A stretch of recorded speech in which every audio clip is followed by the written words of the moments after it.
দর্শক, স্বাগত জানাচ্ছি সারাদিনের সংবাদে প্রতিদিনের আয়োজন রাত 11টার শীর্ষ সংবাদে। সারা বিশ্বের গুরুত্বপূর্ণ সব সংবাদের শিরোনাম জেনে নিন শুরুতেই। আয়াতুল্লাহ খামেনির ছেলে মোস্তফা ইরানের নতুন সর্বোচ্চ নেতা। অন্যদিকে ইরান যাকে নতুন নেতা বানাক তিনি হত্যার লক্ষ্যে পরিণত হবেন বললেন ইসরায়েলের প্রতিরক্ষা মন্ত্রী। এদিকে খামেনির রাষ্ট্রীয় জানাজা স্থগিত করল ইরান। ভারত মহাসাগরে মার্কিন টর্পেডোর আঘাতে ডুবল ইরানি যুদ্ধ জাহাজ, নিহত অন্তত ৮০। এদিকে সৌদি আরব, কাতার সহ মধ্যপ্রাচ্যের একাধিক মার্কিন সামরিক যোগাযোগ স্থাপনায় ইরানের হামলা। অন্যদিকে ইরানের ডুবন্ত যুদ্ধ জাহাজ থেকে ৩০ জন উদ্ধার করল শ্রীলঙ্কা। বকেয়া ভর্তুকি টাকা না দিলে গ্রীষ্মে বিদ্যুৎ মিলবে না পায়রা ও রামপাল বিদ্যুৎ কেন্দ্র থেকে। কাতার থেকে এলএনজি সরবরাহ বন্ধ, বিকল্পের খোঁজে ছুটছে বাংলাদেশ। অন্যদিকে জ্বালানি সরবরাহে বৈশ্বিক শঙ্কা, যুক্তরাষ্ট্রের সহায়তা চাইল বাংলাদেশ। বাংলাদেশের নির্বাচন এত শান্তিপূর্ণ হবে ভাবেনি যুক্তরাষ্ট্র, বলেন পররাষ্ট্রমন্ত্রী। অন্যদিকে যুক্তরাষ্ট্রের বিনিয়োগ বাড়াতে নন ট্যারিফ বাধা দূর করবে সরকার, জানালেন বাণিজ্যমন্ত্রী। জ্বালানি সংকটের আশঙ্কা, আলোকসজ্জা পরিহার ও ব্যক্তিগত গাড়ি ব্যবহার না করার অনুরোধ। কর্মচারীর ছুরিকাঘাতে প্রাণ গেল ইবি সহকারী অধ্যাপক আসমা সাদিয়া রুনার। ৬ প্রশাসক নিয়োগ স্থগিত চেয়ে হাইকোর্টে রিট। এদিকে রাষ্ট্রদূত হচ্ছেন ৩ মেজর জেনারেল। অন্যদিকে পুলিশের সার্জেন্ট পদে নিয়োগ আবেদন শুরু ৮ই মার্চ। তালিকা করে চাঁদাবাজদের বিরুদ্ধে ব্যবস্থা, বললেন স্বরাষ্ট্রমন্ত্রী। খুব দ্রুতই সাকিবকে দেশের ক্রিকেটে দেখা যাবে, জানালেন আসিফ আকবর। অন্যদিকে ইরান ফুটবল বিশ্বকাপে খেলুক বা না খেলুক পরোয়া করেন না ট্রাম্প। শুনছিলেন সংবাদ শিরোনাম, এবারে বিস্তারিত। ফ্যাশন ব্র্যান্ড মানি আর্ট। যুক্তরাষ্ট্র ও ইসরায়েলের যৌথ হামলায় নিহত ইরানের সর্বোচ্চ নেতা আয়াতুল্লাহ আলী খামেনির ছেলে মোস্তফা হোসেইনি খামেনি দেশটির পরবর্তী সুপ্রিম লিডার বা সর্বোচ্চ নেতা হিসেবে নির্বাচিত হয়েছেন। বিশ্বস্ত সূত্রের বরাতে এ খবর প্রথম প্রকাশ করে লন্ডন থেকে পরিচালিত ফার্সি ভাষার satellite television Iran international. Israeli ও মার্কিন কিছু সংবাদ মাধ্যমেও এমন তথ্য জানানো হয়েছে। এসব সংবাদ মাধ্যমের প্রতিবেদনে বলা হয়েছে, ইরানের অ্যাসেম্বলি অফ এক্সপার্টস খামেনির ছেলে মোস্তফাকে পরবর্তী সুপ্রিম লিডার বা সর্বোচ্চ নেতা হিসেবে নির্বাচিত করেছে। এদিকে ইসরায়েলের প্রতিরক্ষা মন্ত্রী ইসরায়েল কাটুজ বুধবার বলেছেন, ইরানের সন্ত্রাসী শাসন ব্যবস্থা যাকেই নেতা বানাক না কেন তিনি স্পষ্টভাবে আমাদের হত্যার লক্ষ্যে পরিণত হবেন। প্রধানমন্ত্রী ও আমি আইডিএফকে প্রয়োজনীয় সব উপায়ে অভিযান চালানোর নির্দেশ দিয়েছি। এটি আমাদের রোরিং লায়ন অভিযানের অংশ। কাটুজ আরও বলেন, তার নাম কি বা কোথায় তিনি লুকিয়েছেন তা আমাদের জন্য কোনো সমস্যা নয়। আমরা মার্কিন অংশীদারদের সঙ্গে মিলে শাসক গোষ্ঠীর ক্ষমতা ধ্বংস করতে এবং ইরানি জনগণের মাধ্যমে নতুন সরকার গঠনের পরিবেশ তৈরি করতে পূর্ণ শক্তিতে কাজ চালাব। অন্যদিকে যুক্তরাষ্ট্র ও ইসরায়েলি হামলায় নিহত ইরানের সর্বোচ্চ নেতা আয়াতুল্লাহ আলী খামেনির রাষ্ট্রীয় জানাজা স্থগিত করা হয়েছে। দেশটির রাষ্ট্রীয় টেলিভিশনের বরাত দিয়ে এ তথ্য জানিয়েছে এএফপি। চলমান এই সংঘাতের মধ্যে অভূতপূর্ব জনসমাগমের আশঙ্কায় খামেনির রাষ্ট্রীয় জানাজায় পেছানো হয়েছে বলে রাষ্ট্রীয় টেলিভিশন জানায়। স্থানীয় সময় বুধবার সন্ধ্যায় রাজধানী তেহরানে দেশটির এই সর্বোচ্চ নেতার রাষ্ট্রীয় জানাজা আয়োজনের কথা ছিল। ভারত মহাসাগরে মার্কিন সাবমেরিনের টর্পেডো হামলায় ডুবে গেল ইরানি নৌবাহিনীর যুদ্ধ জাহাজ আইরিস দেনা। ভারত থেকে নৌমহড়া সেরে ফেরার পথে শ্রীলঙ্কা উপকূলের কাছে এই হামলার ঘটনা ঘটে। রয়টার্সে দেওয়া তথ্য মতে এই ভয়াবহ আক্রমণে অন্তত ৮০ ইরানি নাবিক প্রাণ হারিয়েছেন, যদিও মার্কিন প্রশাসন নিহত সংখ্যা সঠিক নিশ্চিত করেনি। এদিকে শনিবার থেকে ইরানের চালানো হামলায় মধ্যপ্রাচ্যের অন্তত 7টি মার্কিন সামরিক ঘাঁটির যোগাযোগ ও রাডার ব্যবস্থা অবকাঠামো ক্ষতিগ্রস্ত হয়েছে। তা নিউ ইয়র্ক টাইমসের স্যাটেলাইট ছবি ও যাচাইকৃত ভিডিও বিশ্লেষক থেকে এ তথ্য জানা গেছে। প্রাপ্ত ছবিতে দেখা যায় ধেয়ে আসা ব্যালিস্টিক ক্ষেপণাস্ত্র শনাক্তে ব্যবহৃত রাডার ব্যবস্থা, স্যাটেলাইট ডিশ এবং রাডোম যোগাযোগ যন্ত্র রক্ষাকারী বিশেষ আচ্ছাদন কিংবা এর আশেপাশের এলাকা ক্ষতিগ্রস্ত হয়েছে। এসব সরঞ্জাম মূলত দীর্ঘ দূরত্বে সামরিক যোগাযোগ বজায় রাখার কাজে ব্যবহৃত হয়। মার্কিন সামরিক যোগাযোগ স্থাপনা অত্যন্ত গোপনীয় হওয়ায় ঠিক কোন কোন সিস্টেম ক্ষতিগ্রস্ত হয়েছে তা নিশ্চিতভাবে বলা কঠিন। তবে হামলার স্থানগুলো পর্যালোচনা করে দেখা যায় ইরান মূলত মার্কিন সামরিক বাহিনীর যোগাযোগ ও সমন্বয় সক্ষমতা ব্যাহত করতেই এসব স্থাপনায় আঘাত হেনেছে। এর আগে গত জুনেও ইরান কাতারের একটি ঘাঁটিতে একই ধরনের হামলা চালিয়েছিল। চলতি সপ্তাহে সেই ঘাঁটিতেও আবার আঘাত হানা হয়েছে। বাহরাইন, কুয়েত, সৌদি আরব ও সংযুক্ত আরব আমিরাতের সামরিক স্থাপনাগুলোতেও একই ধরনের সিস্টেমকে লক্ষ্য করে হামলা চালানো হয়েছে। অন্যদিকে শ্রীলঙ্কা তাদের জলসীমার কাছে ডুবন্ত একটি ইরানি ফ্রিগেট থেকে গুরুতর আহত ৩২ নাবিককে উদ্ধার করেছে বলে জানিয়েছে। IRIS দেনা নামের যুদ্ধজাহাজটি থেকে জরুরি বিপদ সংকেত পাঠানো হচ্ছিল বলে জানিয়েছে তারা। বুধবার দেশটির পররাষ্ট্রমন্ত্রী পার্লামেন্টে জানান, শ্রীলঙ্কার সামরিক বাহিনী এসব নাবিককে উদ্ধার করেছে। পররাষ্ট্রমন্ত্রী বিজিখা হেরাত জানান, জাহাজটিতে ১৮০ জন ক্রু ছিল। তাদের মধ্যে আহত নাবিকদের শ্রীলঙ্কার দক্ষিণাঞ্চলের একটি হাসপাতালে ভর্তি করা হয়েছে।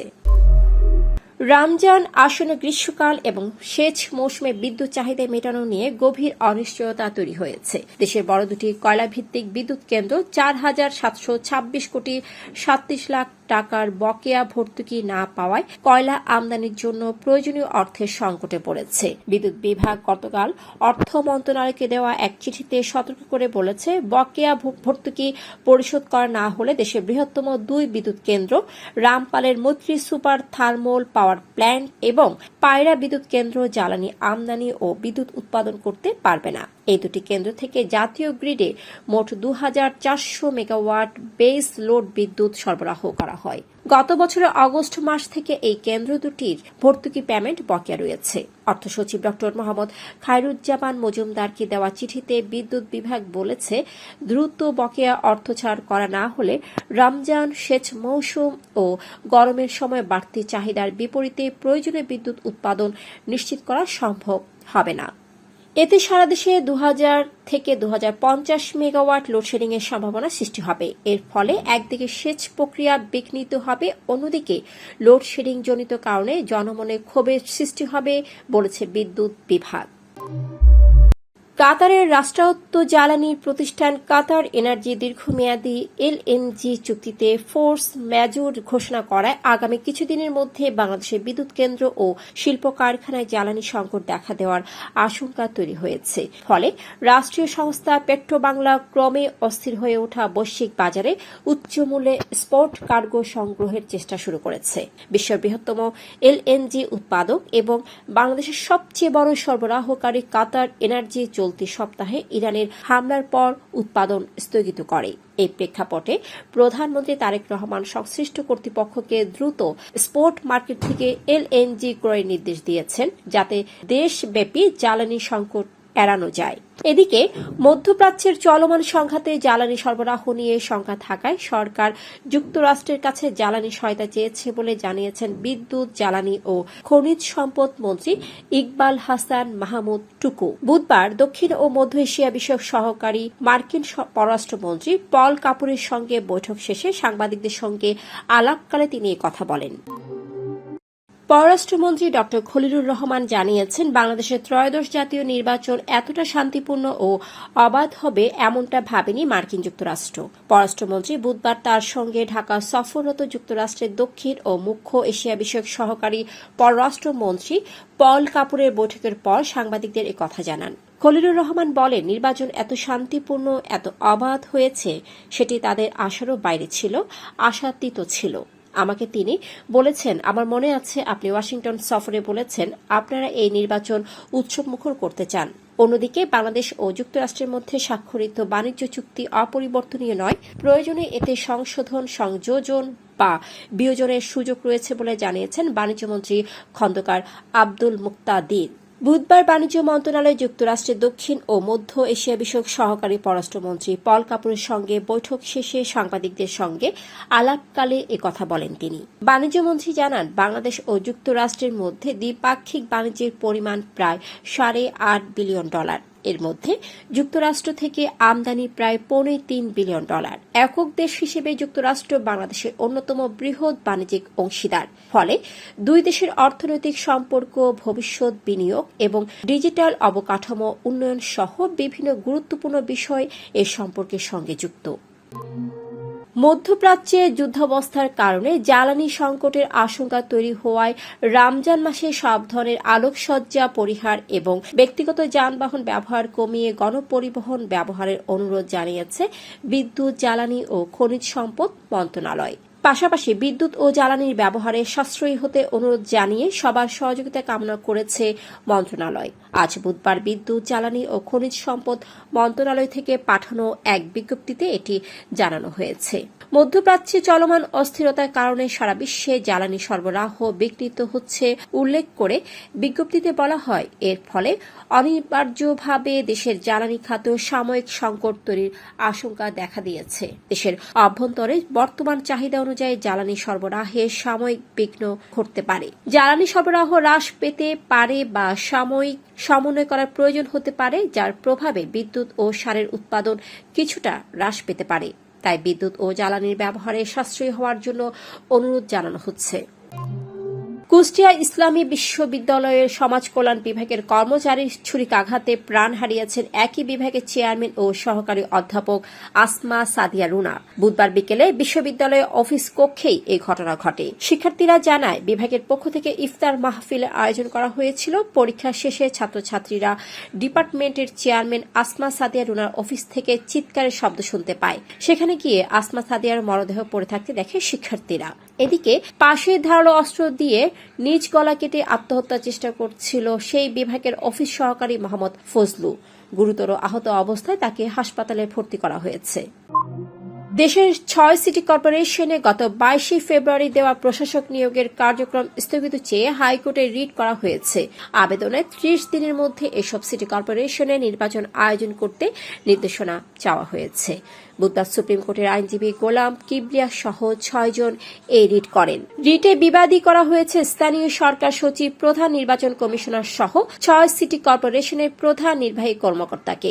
এদিকে মেজর জেনারেল পদমর্যাদার 3 কর্মকর্তাকে রাষ্ট্রদূত হিসেবে দায়িত্ব দিতে সেনাবাহিনী থেকে সরিয়ে পররাষ্ট্র মন্ত্রণালয়ে পাঠিয়েছে সরকার।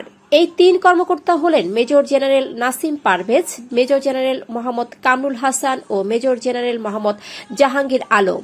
অন্যদিকে বাংলাদেশ পুলিশে সার্জেন্ট পদে জনবল নিয়োগের বিজ্ঞপ্তি প্রকাশ করা হয়েছে।